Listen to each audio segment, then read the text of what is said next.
So, The Electric State is the latest movie that makes you wonder if Hollywood is just one big money laundering scheme. If you haven't heard of it, I can't blame you because there was basically no advertising. So, to give you a basic idea, it's literally Detroit Become Human, but if Freddy and the gang were fighting for robot rights instead. And if it were filled with 90s nostalgia. And if Freddy were a peanut. Alternatively, it's just this clip from Rick and Morty. What is my purpose? You pass butter. Oh my god. So, is it good? No, it's not, in my opinion. And look, my standards aren't that high. As long as I have fun with a movie, I don't really care how bad it is. I mean, I said I enjoyed Red One, and that movie sucks. But this movie bored the shit out of me. That's the one thing that I can't forgive. You know, I can kinda see how someone else might like it, but I'm not someone else. I'm me, and I f***ing hated it. So, here I am, making this video. And if you like the video, maybe consider liking and maybe leaving a comment, maybe subscribe while you're at it. Come on, do it. Do it. And if you don't like the video, then you can just dislike and leave a comment telling me I'm an asshole and that I have testicles for eyes. So, with that bit of e-begging out of the way, let's get into this shit. Alright, before I actually get into the movie, I gotta talk about two things. First, the movie's based on a book. I haven't read it, so I don't care about how accurate the movie is. I remember watching one video about it by Curious Archive, but I can't remember anything about it other than that the art in the book was pretty nice. So I'm not gonna be able to tell you how the movie stacks up to the book, but I mean, to me, the most important thing is whether the movie stands on its own. The other thing is that this movie, for some reason, has a budget of $320 million.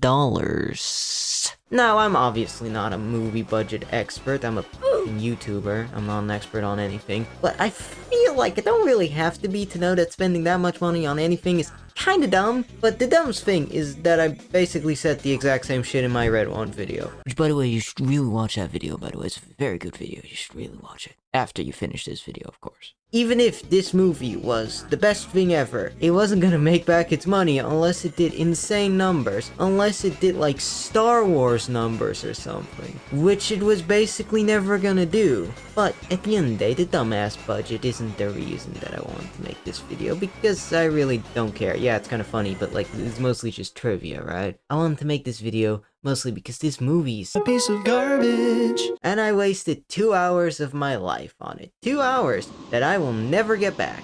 So I might as well get something out of it. So this is Michelle, and her brother is currently taking a test that took Einstein 4 days to finish, but you see, he's a super genius or something, so he managed to finish it in like a couple hours. But despite being a super genius, he's not sure what he actually wants to do with his life. Okay, now you can basically completely forget about almost all of that, cause the only thing that matters is that Michelle has a brother. That's the only thing that matters. After this, we get a 4-minute long info dump. Basically, Walt Disney invented sentient robots back in the 50s. Don't ask me why they had to be sentient to entertain some f***ing toddlers. But the robots turned out to be pretty useful because slavery. The good old American way. You think that'll start a war in the comments? You know the answer to that. But, you see, the robots wanted rights or something, so they started protesting. Man, I wonder if the movie's trying to say something with this. War, you know, happens, and the robots initially do pretty well, but then Skate.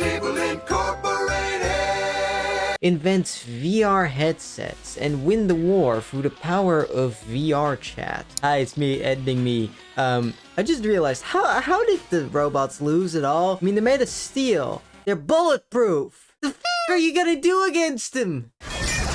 Are you out of your damn mind? All the robots left alive are rounded up and put in a exclusion zone. Ethan Skate and his obviously evil company then takes over the world, because of course they do. And we flash forward a couple years. Michelle is now living with her dad? I don't know, the movie doesn't really explain. Her bro also died in a car accident. You know, off screen, nothing to do with the war, just a car accident. We get more scenes that are just there to show how much the world sucks now and how everyone's now addicted to the VR headsets. Man, I wonder if the movie's trying to say something. Her trauma/foreshadowing dreams are interrupted because there's a robot outside. Michelle freaks out and tries waking up her maybe dad, but he's currently in a goon sesh or something, and the bot breaks in. So she hides under the bed. The robot comes in, but doesn't find her, but I guess he's got horror movie villain powers, cause of course at the last second, he just magically realizes that she's under the bed. But it turns out the robot's not actually evil, cause it's actually her brother who somehow ended up in a robot. Which kinda makes me wonder why he was acting like he was gonna murder her. I mean, there's miscommunication, and then there's, you know, acting like you want to wear somebody's skin. So I guess maybe it's just cause the robots get a bit quirky at night. The dad finally wakes up cause I guess all the banging finally woke him up, even though he didn't even move a muscle, while his own maybe daughter was yelling right into his ear. He threatens to get the robot deported, but Michelle has morals or something and knocks him out. Then she commits GTA and GTFOs out of there. They stop at a war memorial and the Brobot explains that his actual body is still alive and being held captive at Skate. Okay, I'll stop doing that. The evil company is actually called Center. Subtle. But Center's a global mega corporation. They're Amazon. So he could be literally anywhere. But someone does know where his actual body is. It's someone with glasses. Do you have the slightest idea how little that narrows it down? But the Brobot explains that it's a doctor. What the f was that? What was that voice crack? We'll leave it in. But the Brobot explains that it's a doctor with glasses. Do you have the slightest idea? Michelle immediately has a brain blast and realizes that it's the doctor that told her that her whole family died in the car accident. Which is f***ing stupid. You seriously figure out that it must be this random f***ing guy just because he also happens to wear glasses. You don't even know if he works for Center. The only thing you know is that he's a doctor and he wears glasses. Do you know how many people wear glasses in America? Especially 90s America? For all you know, he could be describing f***ing Skate. And the dumbest part is that she's f***ing right somehow. Anyways, the Brobot also tells her that the doctor guy is staying in the exclusion zone, and Michelle's possible progenitor had been buying stuff from there. So they go to find whoever was selling him that stuff, and one traveling montage later, they're now in New Mexico. They find the contact, who turns out to be Chris Pratt. He's so cool. Now I want you to imagine the most Chris Pratt character you've ever seen. Yes, that is exactly his character. And I really don't mind Chris Pratt, you know, he's a pretty decent actor, but his character here is just 90s cool guy stereotypes, shitty MCU quips, and Chris Pratt. They tried to give him, like, a character arc, but, well, I'm not even really sure, because I don't actually know what it's supposed to be. Performance also isn't super great. Honestly, none of the actors do that great of a job, but I think that's mostly just because they have absolutely nothing to work with, because the characters suck. And by the way, all this has taken up 30 minutes of the movie. I feel like they waste way too much time on random shit that doesn't matter in the first half hour, but then they rush through the rest of the movie. Anyways, Michelle and her bro hide in Chris's truck and they end up at Chris's secret goon cave. We get some more shitty jokes.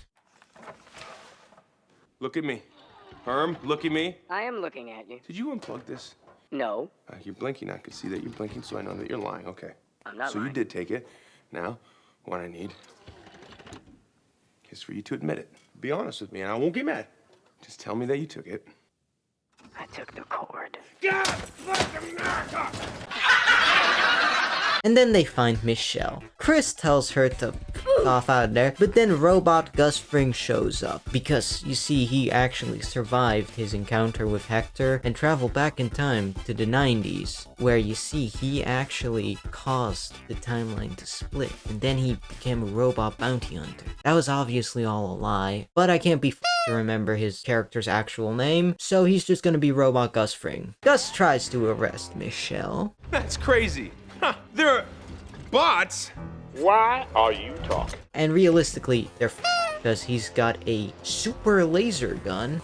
That's right, this is what you get! My super laser piss! But they somehow fight him off. And here I just want to point out how weird the CGI looks. Like, it doesn't really look bad. Like, it kind of looks good, but it's like it doesn't really blend in well. Like, it looks out of place, like a shittily done green screen. So, they end up collapsing a mine on Gus, but that also means they're now stuck in the X, aka Square State America.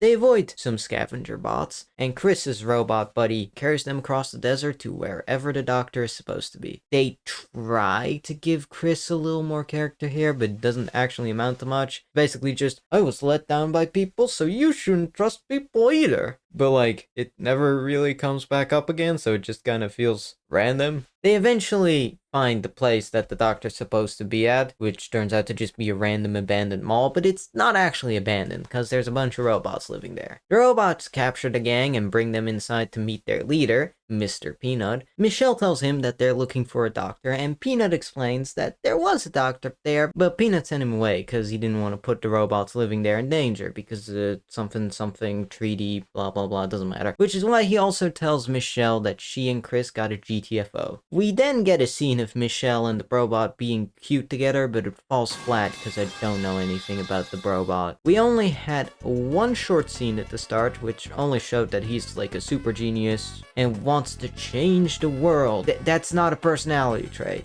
That's it. He's so poorly developed that they added in 3 whole flashbacks, and I still don't know anything about him, and thus I don't give a f about him. And it doesn't help that the robot doesn't feel like the same character as the brother at all. And maybe this is just a me issue, but he doesn't talk. He looks like Robot Jeff the Killer. Seriously, no facial expressions. The robot also doesn't have any personality. He feels like a completely different character, which kind of just makes me wonder why they even added him in, because you could just replace him with like a USB stick containing the brother's consciousness or something. He's basically a nothing character. And while writing the script for this video, I realized why he's so f***ing boring. It's because he's not a character. He's a plot device. He's the thing that makes the movie happen, and that's the only reason why he's in it. He's a fucking quest item. Anyways, Peanut sees them being cute, and despite experiencing a lifetime of robot racism, and despite the fact that Michelle just being here is endangering the small sanctuary that he's managed to build for his people, he does a complete 180 and decides to help them find the doctor. So, they make their way across the desert to this carnival area, but they're almost killed by some scavenger bots. I wouldn't even really call this a fight scene because there is no fight, it just kinda sucks and it's lame. But they're saved by the doctor, who lets them into his base. Michelle obviously doesn't like him too much because the whole kidnapping her brother thing, you know. The doctor explains that they kidnapped him because of his super genius brain, which allowed them to make the internet, basically. But the doctor realized he'd made a severe and continuous lapse in my judgment. So he somehow let the kid's consciousness escape. So now that his consciousness is stuck inside the robot, the whole internet is turning to shit because they needed his consciousness for some reason. I'm also just gonna ignore the fact that they somehow made sentient robots, but they can't figure out how to make the internet without, you know, committing crimes against humanity. Like, realistically, you would be able to make a artificial brain then, because you already did it to make sentient robots. He also reveals that the brother's body is being kept at Center Seattle HQ. But things can't go that smoothly, so Gus finds them because Skate hired him to find the robot. Now, you might ask what he gets in return for that. Well, it's pretty simple. He gets to kill some robots, which Gus gladly accepts because he's a mega racist against robots. It's like the KKK, but for robots. So, we get a lame fight scene. Skate kills the doctor because, I don't know, he's evil. The robot gets kidnapped, and also the mall got nuked. The movie expects you to care about this, but like they did nothing to develop any of these guys. I barely care about the main robot crew they're traveling in. Why the f would I care about some background CGI blobs? We then cut to Center HQ, where Gus confronts Skate about, you know, making him hunt the kid, murdering that guy, and also committing like 10 other crimes, to which Skate responds, "Who cares? Who cares?" Skate basically calls Gus a pussy and says that really all of his accomplishments are really Skate's because he made the droids that Gus used to murder all those robots. And then he actually has a pretty good line. It requires sacrifice to move a species forward. How did it go before? Oh, right. Father, son, Holy Ghost. Or at least it would be if Skate was an even slightly interesting bad guy, but he's not. And I wouldn't mind that his motivation might as well just be that he's an evil CEO guy that wants to do evil CEO guy things. If he was at least a fun villain, because I'm fine with a villain just being evil for the sake of being evil if they're fun to watch. But Skate is just so fucking boring. He's not interesting, he's not fun to watch, and the couple funny lines he's got are only funny because of Stanley Tucci's delivery. The fucking villain in Red One was better. And that's not me glazing that movie. That's me insulting this movie. Back with Michelle and the gang, she's feeling kinda sad because her brother got kidnapped again, and Chris then comes in with a new haircut, because I guess he's contractually obligated to always have this specific cut. This haircut's the extent of his character arc, by the way. He convinces her to rally together the remaining bots to go to F you, America. F you and your dumb city names. He convinces her to rally together the remaining bots to go to Seattle to rescue her brother. So, they do, and nobody noticed any of the robots traveling all the way to Seattle, despite the fact that the entire country is super duper racist against robots. And sure, you can argue that they just hate the robots. But how the f did they hide the giant Sonic robot? Which also, how the hell did they get here the same day? I know it's this same day, cause Gus is still in the room with the robot when they get there. In fact, it couldn't be more than a couple hours. Now, I'm not super familiar with American geography because, you know, I'm not American. But from the look of the X, it's in this general desert shithole region. And Seattle is all the way up here. So I'm assuming even if they didn't stop at all, I'm pretty sure it would take more than a day to get there. But it looks like it only took like an hour. This is Game of Thrones Season 8 levels of teleporting. After this, we get the best fight scene in the movie, which isn't saying much because all of them suck. Skate activates his secret super droid, which starts turning the tide of the battle in his favor, but I don't get why they even needed this thing. Why not just arm everyone with the gun that Gus has? It's fucking OP, so why is he the only one that has it? Speaking of Gus, he finds Peanut on the battlefield. Gus asks Peanut why he's still fighting, even though he's so obviously fucked. And Peanut tells him that freedom is worth any price. Gus asks him if it's worth dying for, and then we get the only actually good line in the movie. You'd have to be alive to die. Yeah, you would, wouldn't you? Man, I wish that line was in a better movie. Gus tells Peanut where Skate is because I finally met someone less human than a robot. So Peanut sneaks into the tower and confronts Skate, and this scene could have been really cool, but it isn't. It would have been really cool if we got like a big monologue from Skate where he explains why he's doing all this stuff, maybe make us kind of understand his perspective, but we don't. So this scene just falls flat because Skate's not an interesting villain, and Peanut doesn't really have any real meaningful dynamic with him. Meanwhile, Michelle also manages to sneak into the tower and hooks herself up to her brother's brain. Her bro explains that the only way to defeat Center and end the internet is, oh, come on, take a guess. It's to kill him. Woo. So she does, and all the Center droids turn off. All this is supposed to be super emotional, but I don't care because they did a shit job at making me give a singular about either Michelle or her brother, and because of that, I don't care about his death. Herm also dies, and I also don't care about that for the same reasons. But you know what's worse? They don't even stay dead! They both get revived for no fucking reason. I already didn't really care because the characters suck, but reviving them both for no reason is just dumb. It removes any slight shred of impact you managed to have. And don't even get why they did it, because I don't think they're planning sequels, so what's the point? Michelle and the gang reveal all the evil shit Center's been doing. They go back to the X to set up a new robot society or something. And I was gonna say that logically the robots are still even though they expose Center, because the whole country's still gonna be racist against robots, but you know what, that's honestly also just nitpicking, and let's be real, there's way bigger issues with this movie than that. Kinda like how the characters just suck. I'm sure you've probably noticed by now that I don't really like any of them. They're all just so boring. Michelle's probably the least interesting protagonist I've seen in a while. She's got no personality, she's not fun to watch. Her motivation's literally just, I gotta find my brother, and that's it. Chris is supposed to be comic relief, I think, but all his jokes suck. And that's kind of the only thing he's got going for him, because I still have no idea what his character arc's supposed to be. Skate is generic evil CEO bad guy number 69. The only character that I like is Gus. Mostly just because he's the only one with an actual character arc of, you know, learning that being racist against robots is bad.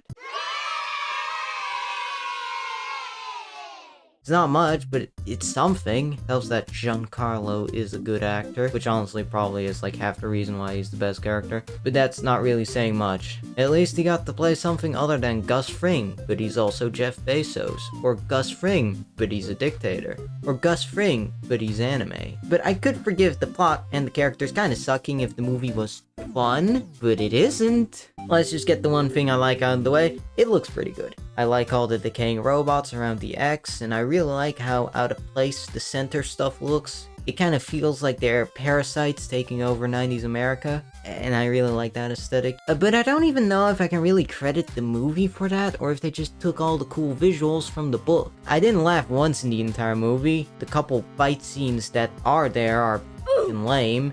Like, the big battle at the end is nowhere near as epic as it should be, and they keep cutting to Michelle. And it's not like she's sneaking around avoiding center droids, so whenever it cuts back to her, it just sucks out all the tension. Not that there was much to begin with. And there's also just so many boring scenes where nothing happens. Like, half the scenes are just characters talking, and the shit they're talking about just isn't interesting, so it's just bored out of my mind, slowly melting into my chair. Like, I can forgive a lot of dumb shit if I'm enjoying the movie. Like, the FNAF movie had plenty of issues, but I didn't mind because it was fun. Red One is just objectively bad, but I still cut it some slack because I was enjoying the movie, despite how dumb it was. But here, I just didn't enjoy basically anything. Like, I glossed over a lot of scenes because there's really not much that happens in most of them. It's a 2-hour movie. There really isn't that much to actually talk about, which probably sums up the movie best. So, yeah, that's what I think of The Electric State. Whether you like this movie or not, I hope you enjoyed the video either way. Anyways, my microwave's been demanding equal rights for like a week now, so I gotta go beat it back into submission. It's gotta keep making toast for me. Bye. That's you stupid piece of stuff! You don't even make toast! That's a toaster!